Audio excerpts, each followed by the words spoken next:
जैसे हमने पढ़ा पेट्रोलियम का डिस्ट्रीब्यूशन, ठीक है, तो किन किन जगहों पर पेट्रोलियम पाए जाते हैं वो हमने देखा।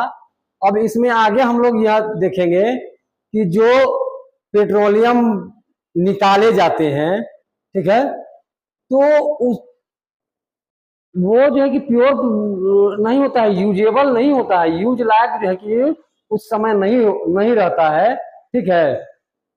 तो उसको रिफ्रेश किया जाता है, यानी कि फ्रेश कर करके तब यूज में लाया जाता है। तो उसके लिए भारत के विभिन्न जगहों पर परिशोधनशाला बनाया जाता है, यानी कि पेट्रोलियमों का जो पेट्रोल होता है उस पेट्रोल का, यानी कि जो पेट्रोलियम निकाले जा रहे हैं, पेट्रोल इंस्ट्रूमेंट आपका किरासन डीजल जो भी वगैरह आप देख रहे हैं सब पेट्रोलियम का ही हिस्सा है, ठीक ना। तो इसको परिशोधन किया जाता है, तो वो भारत में परिशोधनशालाएं बनाए गए हैं, ठीक है। तो जो परिशोधनशाला है वो परिशोधनशाला के बारे में हम लोग देख रहे हैं कि भारत के किन किन जगहों पर वो परिशोधनशालाएं स्थापित की गई थी या की गई है, और आने वाले दिनों में इसमें और विस्तार देखने के लिए मिल रहा है, ठीक है। जैसे जैसे प्रोडक्शन बढ़ेगा, प्रोडक्शन का लोड बढ़ेगा, वैसे वैसे परिशोधन, यानी कि प्रोडक्शन ज्यादा मात्रा में होगा। जो पेट्रोलियम जो है कि भारी मात्रा में निकाले जाएंगे, तो जाहिर सी बात है कि उसको परिशोधन करने के लिए यूनिट्स लगाए जाएंगे, उसके लिए अलग अलग इकाइयों का निर्माण करना पड़ेगा। तो इन्हीं सब को लेकर के हमने भारत में कुछ परिशोधनशाला देखेंगे। जैसे आपके सवाल बोर्ड में भी आ सकते हैं और इसके अलावा भी आ ही सकते हैं। जैसे आप कंपटीशन वगैरह के दौर में जब फेस में बैठेंगे तो उस समय भी ये सवाल आते रहते हैं। तो बच्चा लोग समझता है कि परिशोधनशाला एक्चुअली होता क्या है। तो परिशोधनशाला वही होता है जो पेट्रोलियम को साफ करके उसको यूजेबल बनाता है। तो हम लोग भारत के कुछ परिशोधनशालाओं के बारे में देखेंगे। तो परिशोधनशाला दो तरह के हैं, ठीक है। वो कौन कौन दो तरह के हैं और वो दो तरह के कौन कौन कहाँ कहाँ है, हम लोग वो चीज देखेंगे, ठीक है। तो परिशोधनशाला हम लोग यहाँ पर लिख के देंगे कि यानी कि जो भारत के प्रमुख परिशोधनशाला है, ठीक है, प्रमुख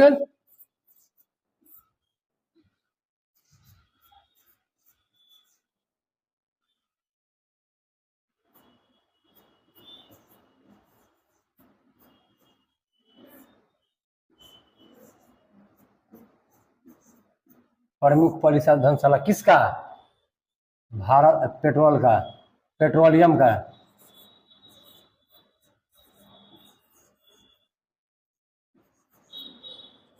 पेट्रोलियम का जो प्रमुख परिशोधनशाला है हम लोग वो देखेंगे, ठीक है। तो प्रमुख परिशोधनशाला कहाँ कहाँ है? एक हो जाएगा आपका आंतरिक परिशोधनशाला और दूसरा आपका हो जाएगा जो ऐसे जनरल चल रहा है, ठीक है।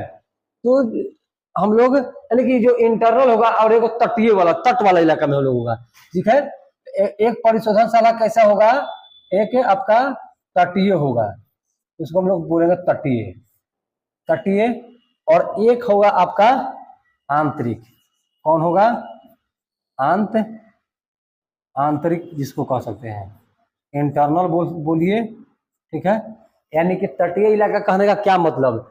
जो समुद्र के तट पर होंगे, यानी कि जो समुद्र से क्या होगा? नजदीक है, समुद्र से जो नजदीक होंगे, ठीक है, एक वो हो गए। और एक आंतरिक जो होगा समुद्र से थोड़ा दूर होगा। क्या होगा? समुद्र से यह दूर होगा, यानी कि अपने भारत देश के अंदर में जो होंगे उसके बारे में कहा जा रहा है। तो आपको तटीय और आपको समुद्र से दूर वाला जो है आंतरिक, यानी कि जो परिशोधनशाला है आपके भारत में दो तरह के देखेंगे। तो इस वाले में देखेंगे हम, इस वाले में कौन कौन से इलाके हैं, ठीक है। तो इस वाले में इलाके में देखेंगे हम लोग ट्राम्बे, ट्राम्बे का नाम सुने हैं? इस वाले में हम लोग देखेंगे कौन कौन? ट्राम्बे है।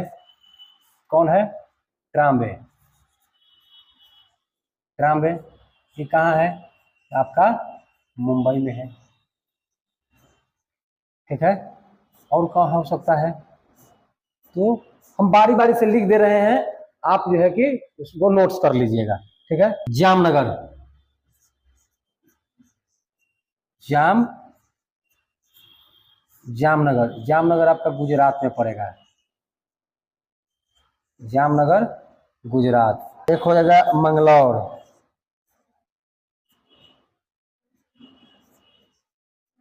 मैंगलोर, मैंगलोर वाला आपका कर्नाटका में आएगा, कर्नाटका में आएगा।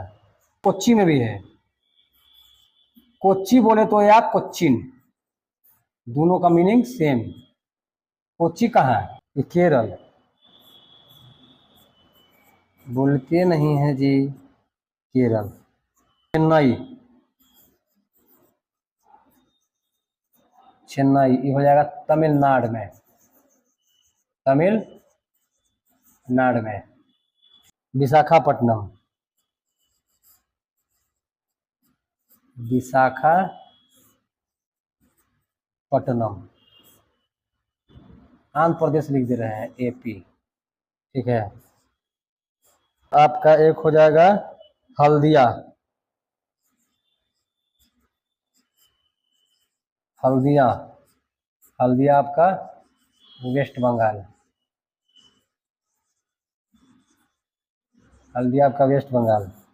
इसी प्रकार से ईटीसी कर देते हैं, और जो भी मतलब आगे जो डेवलप होंगे वो होंगे। तो आपने देखा ट्राम्बे में है एक परिशोधनशाला, एक आपका जामनगर में, एक आपका मैंगलोर, एक आपका कोच्चि, एक आपका चेन्नई, एक विशाखापट्टनम, एक आपका हल्दिया। वो कहाँ कहाँ है आप देख रहे होंगे। तो ये तट वाले जो इलाके हैं वहां पर हो गए, ठीक है, तटीय इलाके के लिए ये हो गए, ठीक है। अब जो है कि आंतरिक भागों में हम लोग देखेगा, हम लोग कहाँ देखेगा, आंतरिक भाग में देखेगा, यानी कि जो समुद्र से दूर स्थित होगा उसके बारे में हम लोग देखेगा। तो ये जो है कि समुद्र से जो दूर वाला इलाका है, एक आपका डिगबोई है, कहाँ है, हम लोग इसको और थोड़ा इधर बढ़ाते हैं, ठीक है। एक आपका नाम ने सुन रखे होंगे आप, डिगबोई, नाम क्या सुन रखे होंगे, डिगबोई, आसाम में पड़ता है नहीं, एक डिगबोई में पड़ेगा आपका नून माटी, एक आपका नून माटी, नून माटी, ठीक है, ठीक है, समझ रहे हैं। एक आपका नून माटी, दूसरा है बोंगाई बरौनी, बोंगाई बरौनी, बरौनी, ठीक है। कोयली मथुरा पानीपत है, कोयली एक मथुरा, मथुरा एक है आपका पानीपत, ठीक है। तो इस तरीका से यानी कि ये आपका आसाम में हो जाएगा, क्या हो जाएगा, आसाम में हो जाएगा। नून माटी कहाँ है, गुवाहाटी, गुवाहाटी वाले साइड में मान के चलिए गुवाहाटी, गुवाहाटी भी हो सकता है, गुवाहाटी, ठीक है। इसी प्रकार से बोंगई, ठीक, बरौनी बिहार, बरौनी आपका बिहार, ठीक है। मथुरा कोयली नदी जो है यूपी, यूपी, पानीपत जो है आपका हरियाणा।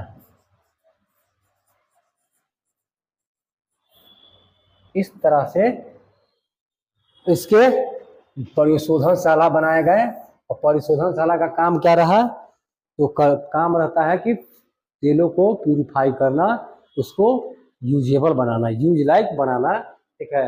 भारत में इन जगहों पर किए गए, ठीक है। तो आपको ये इलाका दिखाई दे रहा होगा, आप इसमें भी देख सकते हैं, आपका मुंबई है, ठीक है, ये आपका मुंबई है, ठीक है।